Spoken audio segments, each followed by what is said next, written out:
هل بلاك نوار هيقتل هوملاندر زي اللي حصل في الكوميكس ولا هتكون مختلف؟ لو خدت بالك يا عزيزي المتابع ان هوملاندر قاعد في البيت الابيض وكان مستني حد كأنه مستني حد يحارب ضده، بس المخرج قال ان الكوميكس مش هيحصل في الحلقة الأخيرة. طب هو ايه اللي هيحصل في الكوميكس؟ وايه مسلسل ذا بويس اصلا؟ وايه حكاية ابطال خارقين؟ كل ده هقولها في الفيديو، فاستعد يا عزيزي المتابع ويلا نبدأ.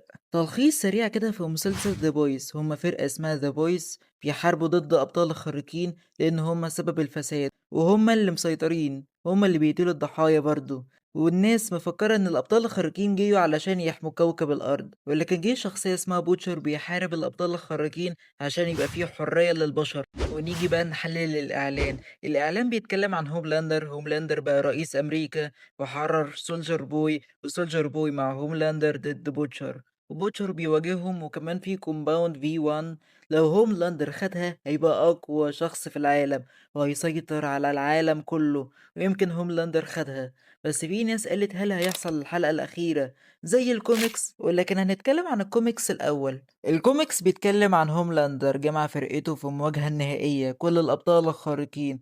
بوتشر راح علشان يواجههم واستغربوا لأن محدش قدر يمسك بوتشر.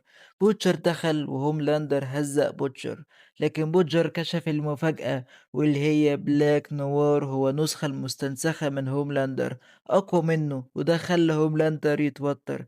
الحرب كانت كبيرة جدا وهوملاندر ضد النسخة المستنسخة ضربوا بعض، وبوتشر حاول يهرب ونجح ولكن اتصاب، وفي النهاية هوملاندر مات والنسخة بلاك نوار استسلمت لبوتشر، وبوتشر قضى عليها وبيلي بوتشر انتهى ومات. طب هل يا مكسيك، هل القصة اللي قلتها هيحصل في مسلسل؟ بصراحة لو عملوها هتبقى وحشة جدا لأن مفيش اختلاف ومفيش حاجة جديدة. ولكن في نظريتين ممكن تحصل في مسلسل ده: رقم واحد وهي إن بوتشر يحارب ضد هوملاندر وهوملاندر يموت أو يستسلم ويخلي بوتشر إن هوملاندر يكون بشري. رقم اتنين وهي إن فرقة ذا بويز ضد فرقة هوملاندر وهيكون حرب جبار، وإن بوتشر يصاب ويموت وإن الأبطال الخارقين يموتوا.